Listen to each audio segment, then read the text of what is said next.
Hello friends, नमस्कार। मैं हूं अनिल सिंह और आप देख रहे हैं Gurukul brilliant math analysis YouTube channel. आज के सेशन में हम पढ़ने वाले हैं consistent system of linear equation, यानी रैखिक समीकरण की सुसंगत या संगत प्रणाली।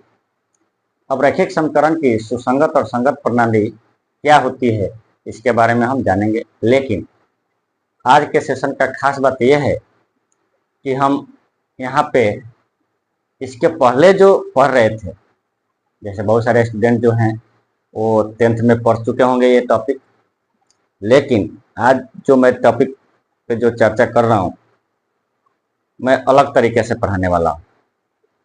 शायद जो मैं टेक्निक यहाँ बताऊंगा कि आपको कैसे चेक करना है कि एक लीनियर इक्वेशन जो दिया हुआ है आपका, दोनों इक्वेशन एक दूसरे को कट कर रहे हैं, और कट कर रहे हैं तो कितने डिग्री पे कट कर रहे हैं, ठीक, और तरीका बताऊंगा पहचानने का। शायद ये तरीका आप लोग को इसके पहले 10th में नहीं मिला होगा, और मैं दावे के साथ बोल रहा हूँ कि आप 10th बोर्ड का कोई भी बुक उठा लीजिए, आज के सेशन में मैं जो पढ़ाने वाला हूँ आपको नहीं मिलेगा। आपको वही ट्रेडिशनल तरीका मिलेगा, घिसा पीटा, जिसको आपको रटना पड़ता है। लेकिन आज मैं जो तरीका बताने वाला हूँ बहुत ही इंटरेस्टिंग है। आप इक्वेशन देख करके पहचान जाएंगे कि दिया हुआ इक्वेशन कंसिस्टेंट है, इनकंसिस्टेंट है, ठीक है, ये देखकर पहचान जाएंगे। और कंसिस्टेंट है तो किस टाइप से कंसिस्टेंट है, आप ये भी पहचान जाएंगे कि दोनों इक्वेशन जो है एक दूसरे को कितने एंगल पे कट कर रहा होगा या कट नहीं कर रहा होगा। ये आप देख करके इक्वेशन पहचान जाएंगे, ऐसा तरीका बताने वाला हूँ, ठीक है। और यदि आपको लगता है कि जो मैंने तरीका बताया है वो 10th में आपको पढ़ाया गया है, या आप 10th के बुक में कहीं देखे हैं, तो आप कमेंट करके बता सकते हैं कि सर मैं फलाना बुक में ये टेक्निक देख चुका हूँ, वहाँ पे बताया गया है, ठीक है। कमेंट करके बताइए, ठीक। चलते हैं हम अपने जर्नी पे। देखिए, अपने को पढ़ना है consistent system of linear equation, मतलब लीनियर इक्वेशन जो है कंसिस्टेंट है या नहीं है ये पढ़ना है। तो कंसिस्टेंट कब होगा, इसका डिफिनीशन देख लेते हैं। डिफिनीशन में कोई ज्यादा चेंजेस नहीं होगा, डिफिनीशन वही रहेगा, लेकिन जानने का तरीका जो मैं बताऊंगा वो अलग रहेगा आपको, तो वीडियो में लास्ट तक बने रहिए। डिफिनीशन है a system of two lines equation in two unknown is said to be consistent if it has at least one solution या हैज इनफिनिटली मेनी सॉल्यूशन। मतलब कंफ्यूज नहीं होने का, मैं बता रहा हूं। बोल रहा है ये कि कंसिस्टेंट कब होगा, जब दो लाइन का सिस्टम होगा, जब दो लाइन दिया होगा, उसका इक्वेशन दिया होगा, तो क्या होगा, उसमें दो अननोन मिलेंगे, आप दो अननोन मिलेंगे, दो इक्वेशन दो अननोन, ठीक। तो वो कंसिस्टेंट कब कहलाएंगे, जब इन दोनों इक्वेशन का कम से कम एक सॉल्यूशन हो। अब एक सॉल्यूशन कब होगा हम आगे चर्चा करेंगे, कब होगा, या एक से ज्यादा सॉल्यूशन हो, ठीक। जब एक सॉल्यूशन हो या एक से ज्यादा सॉल्यूशन हो, उस कंडीशन में दिया हुआ जो इक्वेशन होगा कंसिस्टेंट होगा। यह हमेशा पढ़ाया जाता है, मैंने भी यही पढ़ाया है, कोई नया नहीं, नया आपको आगे मिलने वाला है। अब नोट में ये भी आपको दिया होगा बुक में या पढ़े होंगे, और unique solution if the graph line intersect at a point, ठीक।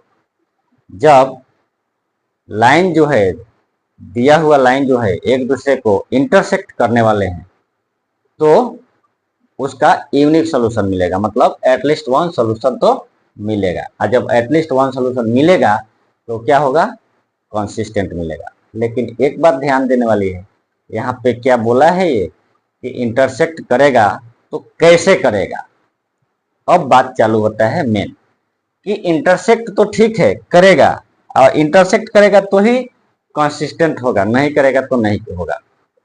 इंटरसेक्ट नहीं करेगा अभी तो भी होगा, लेकिन अभी हम इंटरसेक्ट करने वाले की बात कर रहे हैं, ठीक। इंटरसेक्ट करेगा तो ही कंसिस्टेंट होगा और उसका एक सॉल्यूशन होगा।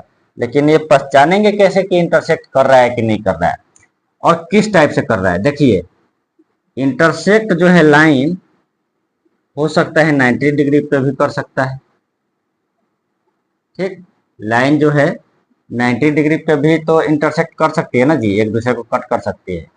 और दूसरा या तो 90 डिग्री से छोटे एंगल पे या 90 डिग्री से बड़े एंगल पे भी इंटरसेक्ट कर सकती है। ये दो तरीके से कर सकते हैं और ये दोनों ही तरीके से कर सकते हैं और ये दोनों ही कंडीशन में बोलेंगे कि ये कंसिस्टेंट है। ठीक है, अब चलिए यहाँ तो ये हो गया क्लियर कि जब ये इंटरसेक्ट करेंगे तो कंसिस्टेंट होंगे और एटलीस्ट वन सॉल्यूशन होगा। हो गया। अब इक्वेशन केवल दे देगा, ये थोड़े देगा ग्राफ दे दिया कट कर दिया बोलेगा पहचान। इक्वेशन केवल दे देगा। अब आपको देखना है कि क्या है, बिना सॉल्व किए केवल इक्वेशन देख करके हमें कैसे बोलेंगे कि 90 डिग्री पे कट कर रही है या 90 डिग्री से कम या ज्यादा पे कर रही है। 90 डिग्री वाला आपको आसानी से पता चल जाएगा, इसके लिए एंगल निकालना पड़ेगा तो पता चलेगा कि एक्यूट एंगल पे कर रहा है या ऑब्ट्यूज एंगल पे कर रहा है। लेकिन इतना देख करके इक्वेशन मालूम हो जाएगा कि कट कर रहा है। तो मैं वो तरीका बताने वाला हूं जिससे आप पता कर सकते हैं। देखिए मान लीजिए इसका इक्वेशन आपको दे दिया a x plus b y plus c one equal to 0।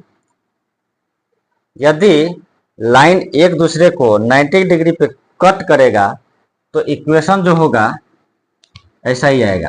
अब इसका इक्वेशन देखिए क्या हो जाएगा, B X minus A Y plus C equal to 0। इस टाइप का इक्वेशन रहेगा।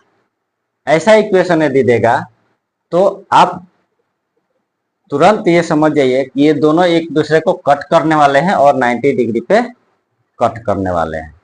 इक्वेशन की बात करते हैं। मान लीजिए आपका ये इक्वेशन एक दे दिया 2x plus 5y minus 31 equal to 0। आपका एक इक्वेशन हो गया 2x प्लस 5y माइनस 31, ठीक, इक्वल टू 0। अब दूसरा क्या दे देगा, इसमें आपका केवल जो कोफिशिएंट है वो चेंज हो जाएगा। तो कोफिशिएंट चेंज हो जाएगा तो यहाँ पे क्या हो जाएगा भाई 5x minus 2y, 5x minus 2y। Coefficient change हो गया, केवल कोफिशिएंट चेंज हो जाएगा, इंटरचेंज हो जाएगा, चेंज नहीं इंटरचेंज हो जाएगा। चेंज और इंटरचेंज में अंतर है।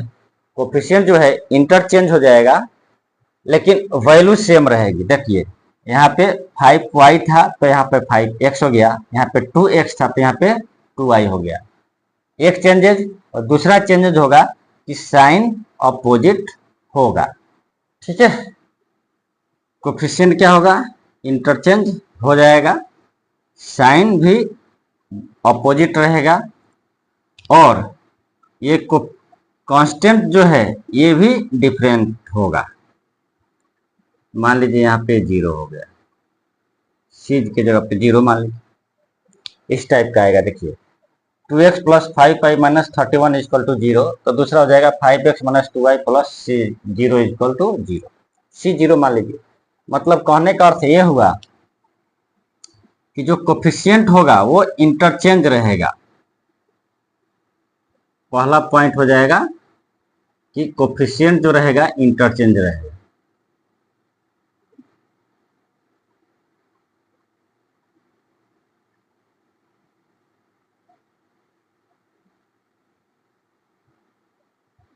कोफिशिएंट क्या होगा, इंटरचेंज होगा। साइन क्या होगा, अपोजिट होगा।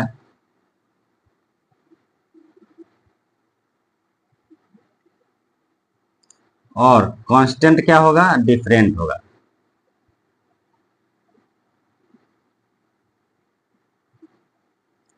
कांस्टेंट क्या होगा, डिफरेंट होगा। ये 3 पॉइंट होंगे।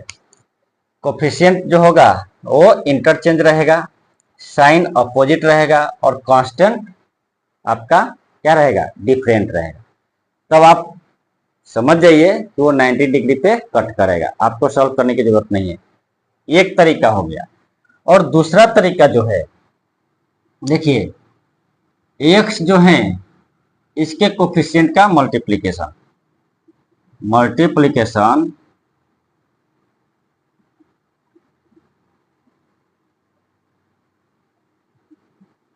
Multiplication of coefficient of X plus multiplication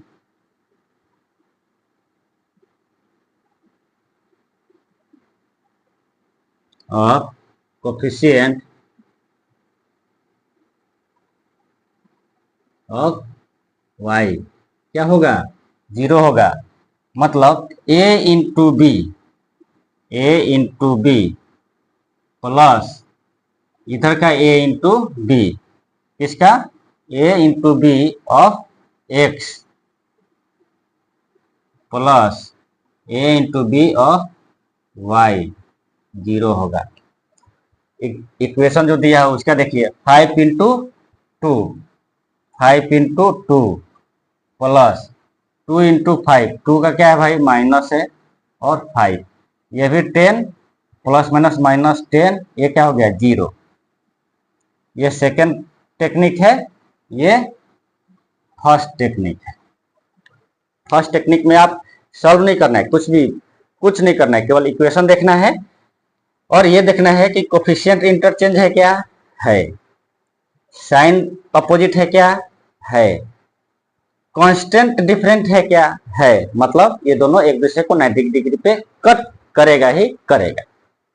और कट करेगा एक सोल्यूशन होगा और कंसिस्टेंट होगा। पता चल गया 2 मिनट में, कोई सॉल्व नहीं करना है।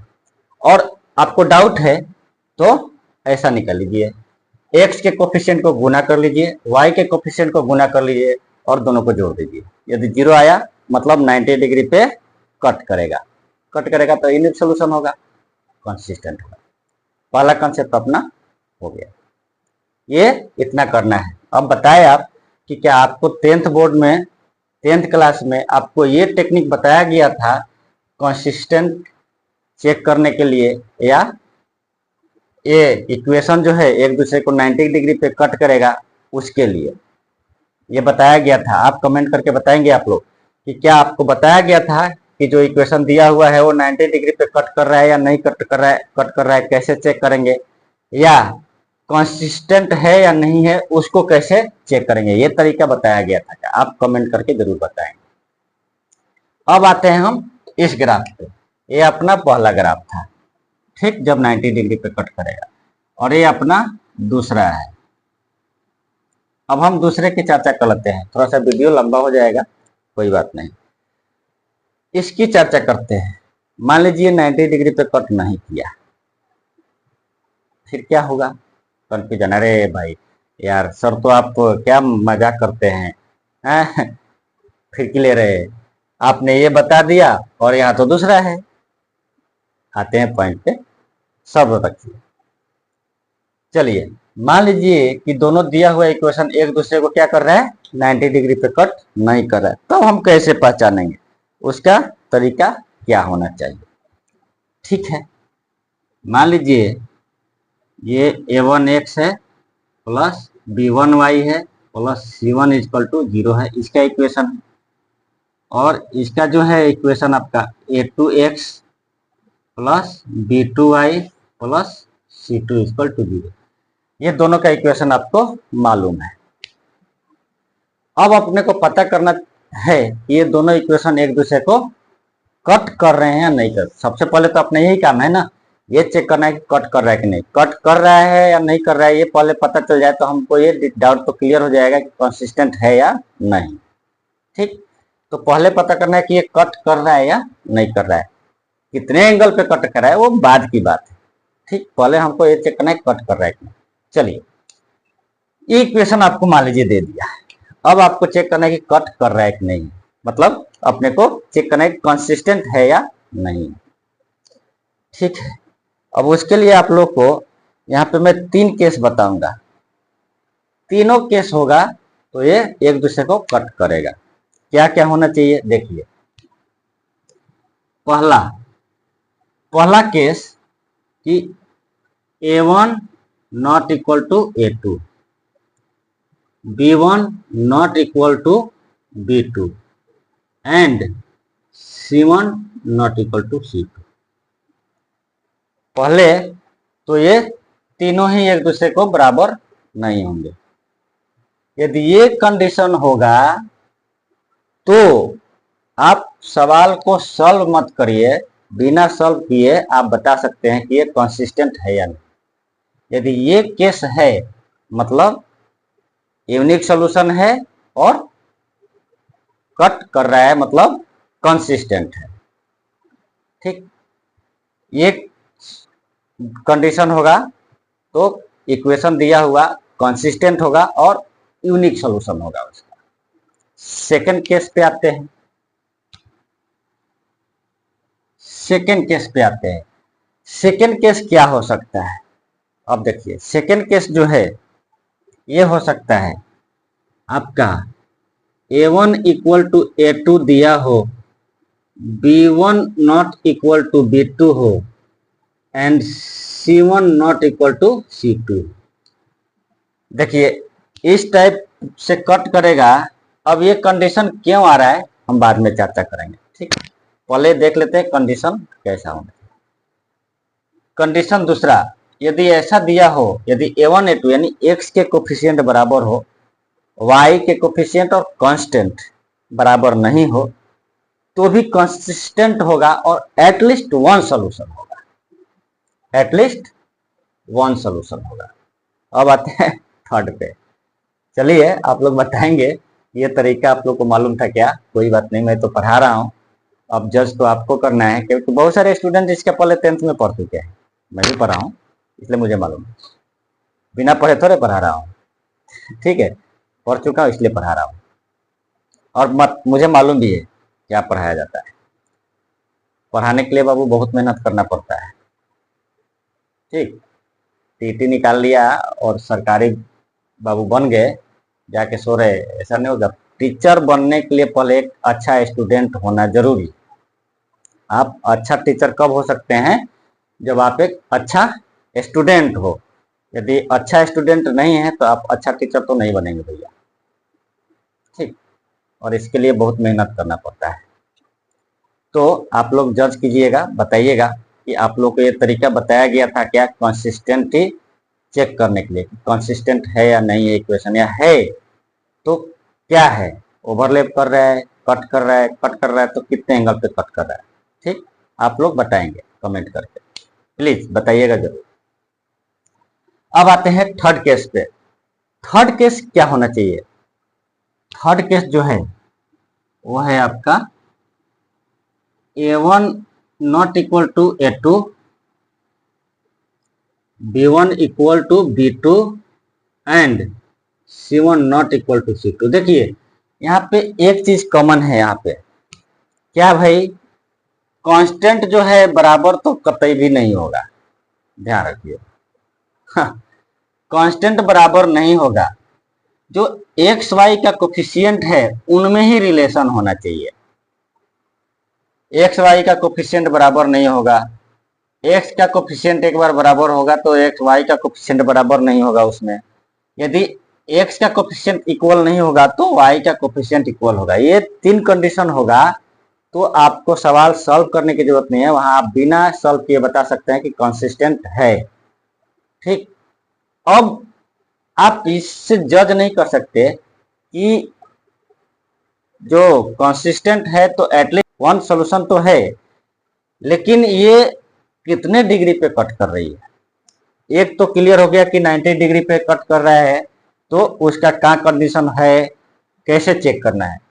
और जब 90 डिग्री पे कट नहीं कर रहा है तो ये तो पता चल गया कि भैया 90 डिग्री पे कट नहीं कर रहा है, एक सोल्यूशन है मतलब कट कर रहा है, लेकिन कट कर रहा है तो कितने एंगल पे कट कर रहा है। उसके लिए आपको एक छोटा सा फॉर्मूला है, ज़्यादा बड़ा नहीं है। छोटा सा फार्मूला लगाएंगे, पता चल जाएगा कितने एंगल पे कट कर रहा है। ठीक, छोटा सा फार्मूला है। तो अपने को वो फार्मूला निकालने का टेक्निक क्या है? तो फार्मूला जो है, देखिए टेन थीटा निकालेंगे, टेन थीटा निकालेंगे, टेन थीटा निकालेंगे। आगे क्या होगा? Plus minus. क्यों प्लस माइनस क्यों होगा भाई? क्योंकि एंगल छोटा भी है, बड़ा भी है, एक्यूट भी है और ऑब्ट्यूज भी है, न्यून कोण भी है, अधिक कोण भी है। ये सब एक ही चीज बोल रहा हूं मैं ठीक है। तो ये होगा, न्यून कोण भी होगा, अधिक कोण भी होगा। हिंदी मीडियम वालों के लिए, इंग्लिश वालों को नहीं समझ में आएगा तो उनके लिए एक्यूट एंगल और ऑब्ट्यूज एंगल। ठीक, टेन थीटा निकालेंगे और प्लस माइनस दोनों आएगा, या तो प्लस आएगा या तो माइनस आएगा, तीसरा कुछ नहीं आएगा, ध्यान रखना। अब आगे बढ़ते हैं, फॉर्मूला क्या है? फॉर्मूला जो है आपका, देखिए इक्वेशन आपका है ये दोनों।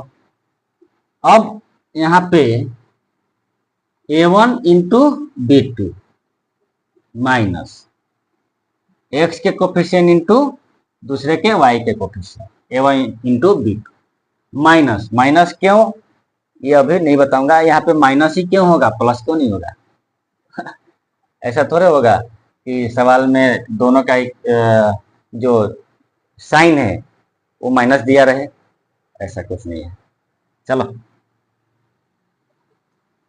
a2 इंटू b1 बटा बाई, इसमें क्या होगा भाई? अब देखिए ये दिया हुआ है a1 into a2 plus b1 into b2। अब मैं ये जो मैंने किया है यहाँ पे यही था। यहाँ पे जो है आपका, यदि a1 इंटू क्या होगा, कोफिशिएंट ऑफ x हमने बोला था ना, तो a1 into a2 plus b1 into b2 ये 0 होगा, तो हम बोल देंगे भाई 90 डिग्री पे है, कट कर रहा है। क्या हो गया? a1 into a2 plus b1 into b2। a1 ये क्या है, ये यदि 0 हो जाता है तो इक्वेशन को बोलेंगे 90 डिग्री पे है। एक ये भी कंडीशन है, बता चुका हूँ। चलिए फॉर्मूला क्या हो गया? a1 into b2 minus a2 into b1 by a1 a2 in plus b1 into b2। ये जो है आपको निकालना पड़ेगा। ये यदि आप निकाल लेते हैं तो आपको ये पता चल जाएगा कि एक्यूट एंगल पे कट कर रहा है, ऑब्ट्यूज एंगल पे कट कर रहा है। तो देखिए यहाँ हमने आज क्या क्या पढ़ा कि कंसिस्टेंट है या नहीं है, उसको कैसे पहचानेंगे। कंसिस्टेंट पहचानने का तरीका हमने बता दिया, एक। दूसरा, बिना सॉल्व किए ये चेक करेंगे कि एटलीस्ट वन सोल्यूशन है या नहीं। तीसरा, कि यदि इंटरसेक्ट कर रही है तो कितने डिग्री पे होगा, ये कैसे पहचानेंगे, इसको भी हमने आज पढ़ लिया। तो ये पूरा तरीका है, ABCD है। कंसिस्टेंट दिया हुआ लाइन कंसिस्टेंट है, यदि कंसिस्टेंट है तो किस टाइप से कंसिस्टेंट है, और जिस टाइप से कंसिस्टेंट है तो पहचानने का तरीका क्या है, और एंगल पे यदि कट करेगी तो कुछ ना कुछ एंगल होगा, तो कितने डिग्री पे कट कर रही है, इसका तरीका। ठीक है, चलिए वीडियो बहुत ज़्यादा लंबा हो जाएगा, नहीं तो पढ़ने के लिए तो बहुत सारी चीज़ें हैं इसमें। अगले वीडियो में हम पढ़ेंगे इसका सेकेंड केस और इनकंसिस्टेंसी कैसे चेक करेंगे। कोई लाइन इक्वेशन जो है इनकंसिस्टेंट है तो क्या होना चाहिए, उसमें भी मैं इसी टाइप का तरीका बताने वाला हूँ जो 10th के बुक में नहीं दिया है। तो इंतज़ार कीजिए, मैं जल्दी मिलने वाला हूँ। और वीडियो अच्छा लगे तो कमेंट कीजिए, शेयर कीजिए, लाइक कीजिए और चैनल को सब्सक्राइब कीजिए। और ये ज़रूर बताइएगा हमको कि आज से पहले आपने ये तरीका पढ़ा था क्या 10th बोर्ड में, कि लाइन को कैसे चेक करेंगे कि कंसिस्टेंट है या नहीं। प्लीज़ ज़रूर बताएं आप लोग। कमेंट करके कि ये तरीका आप लोग को 10वीं बोर्ड में पढ़ाया गया है क्या, 10th के क्लास में, और पढ़ाया गया है तो ऐसा पढ़ाया गया था क्या। चलिए मिलेंगे अगले वीडियो में, तब तक के लिए धन्यवाद।